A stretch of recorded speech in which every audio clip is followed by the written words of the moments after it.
high-speed turbines which provide pressure to hydraulic pumps that steer the RS-25s. Stands for Core Stage Auxiliary Power Unit Start. GLS is go for Core Stage APU start.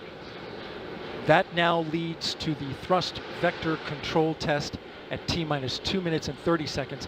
That can proceed now, and we will see the engine's gimbal at the bottom of the core stage.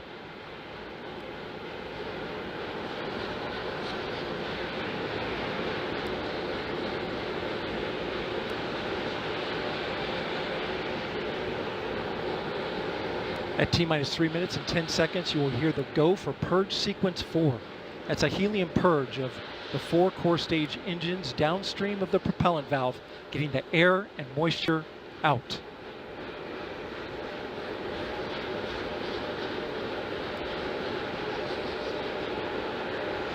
GLS is go for purge sequence 4.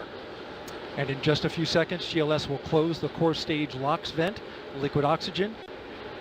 The white vapor cloud caused from the super cold gaseous oxygen condensing the water in the atmosphere will disappear. You see it coming out there now. And there it goes, it's closed. LOX vent closed, pressure rising in the core stage LOX tank to flight levels. Coming up in 15 seconds, look for that thrust vector control actuator test. Engines will gimbal.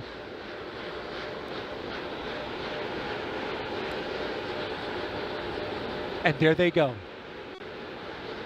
The 4 core stage RS-25 engines gimbaling around, testing the ability to steer the rocket into space. They will operate at 109% performance. Each RS-25 throwing down 500,000 pounds of thrust. All 4, 2 million pounds. Altogether with the boosters, 8.8 million pounds of thrust. GLS is go for upper stage to internal power. Now the upper stage has gone to internal power. So power is removed from the rocket's upper stage, the ICPS, and it's been switched to battery power. The same milestone is coming up for the core stage at T-minus 1 minute and 30 seconds.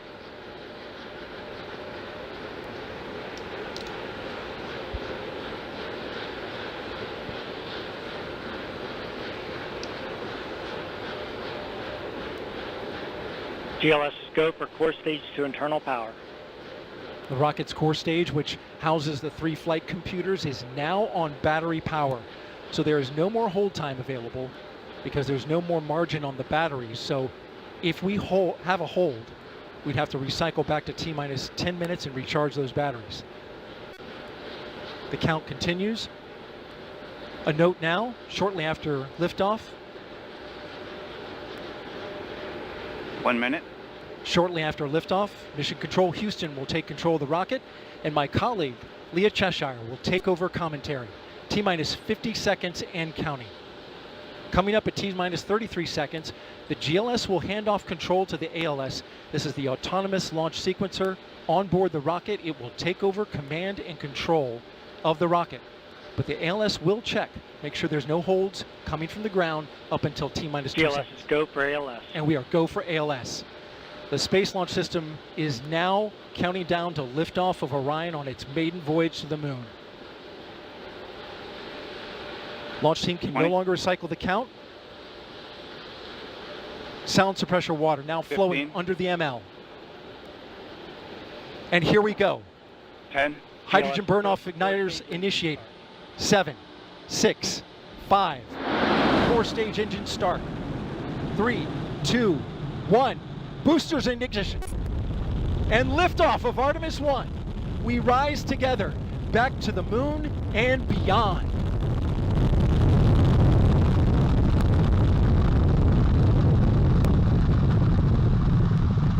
All 4 RS-25 engines on the core stage and 2 solid rocket boosters now propelling the vehicle at 128 miles per hour.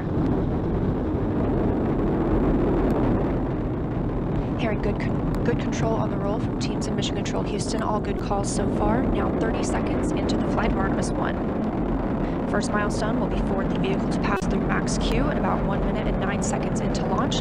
This is the greatest period of atmospheric force on the rocket.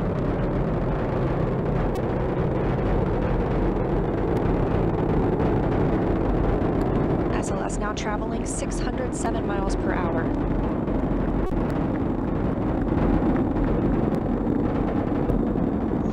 You're looking at 8.8 million pounds of maximum thrust. Quiet here in the loops in mission control.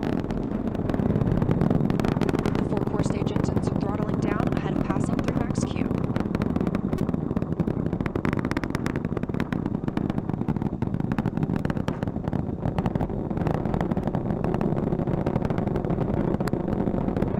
Now 1 minute, 21 seconds into the flight, traveling at 1,420 miles per hour.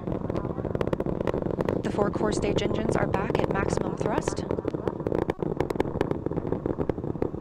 The next major milestone will be for the solid rocket boosters to cut off and jettison at about 2 minutes and 11 seconds into the flight, so about 30 seconds from now.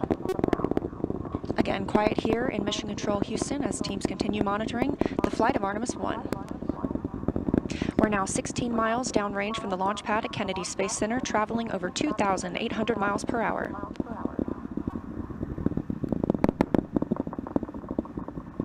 Standing by for solid rocket booster jettison and shortly thereafter.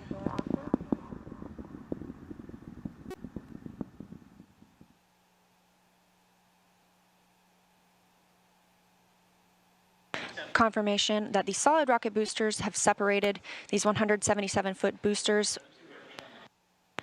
Now the core stage continues to power the flight of Orion, all 4 RS-25 engines firing, traveling over 3,400 miles per hour, 46 miles downrange. 2 minutes and 36 seconds into the flight.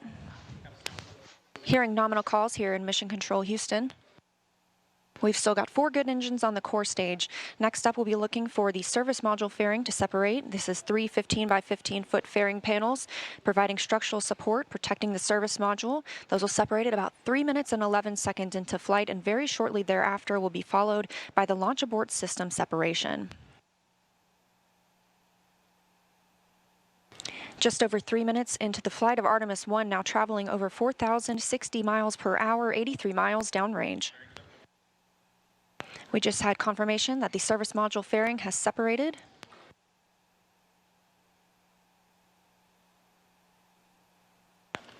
And that the launch abort system pyros have fired, separating those from Orion as well. For future crew members,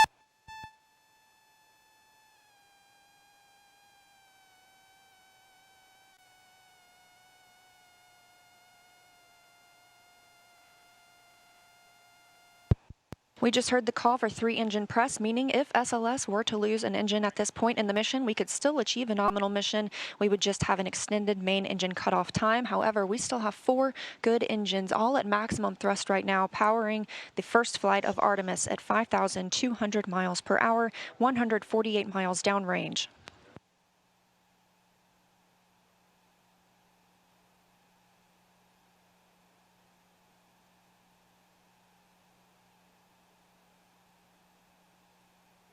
We're 4 minutes and 16 seconds into the flight of Artemis I. So far, we've had a clean ascent. We saw those solid rocket boosters jettison about 2 minutes and 11 seconds after liftoff. Shortly after, we had the service module panels fairings separate, as well as the launch abort system. The launch abort system was inert for this flight, except to perform this separation. Those 4 core stage engines will continue to fire and power the flight of Artemis I, now traveling over 6,800 miles per hour, 229 miles downrange. Booster flight controller reports that the engines are looking good.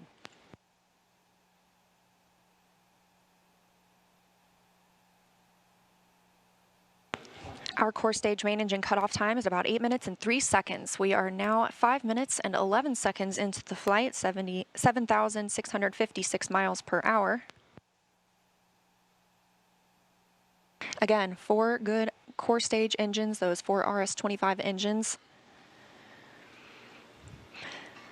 The last time those core stage engines flew, they were taking space shuttles to orbit, and now with upgraded capabilities, they're launching the future of human spaceflight.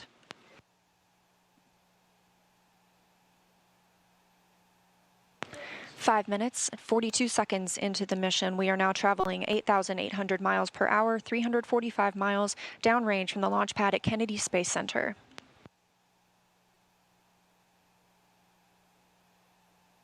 Again, we are anticipating core stage main engine cutoff at about 8 minutes and 3 seconds.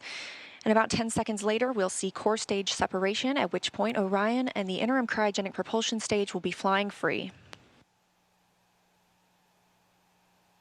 Now traveling over 10,000 miles per hour, 6 minutes and 15 seconds into the flight of Artemis I, 427 miles downrange. Quiet here on the loops in Mission Control Houston. Teams continue to monitor this first flight.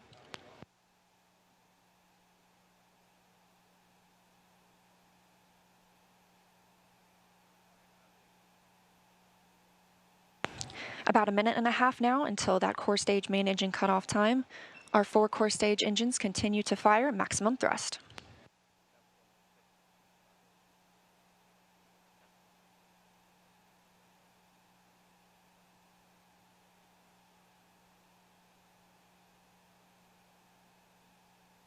Coming up on 7 minutes since launch today, now traveling over 12,800 miles per hour, 563 miles downrange. Again, still quiet here in Mission Control Houston.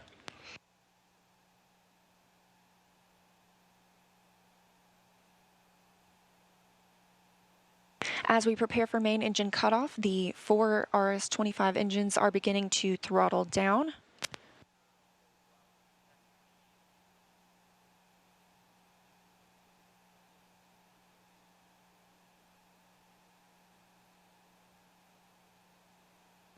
"30 seconds now until core stage main engine cutoff. All 4 engines continue to throttle down.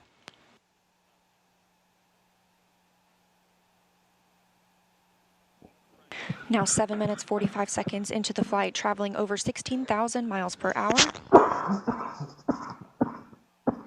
Continuing to hear good calls here in Mission Control Houston. We're standing by for core stage main engine cutoff.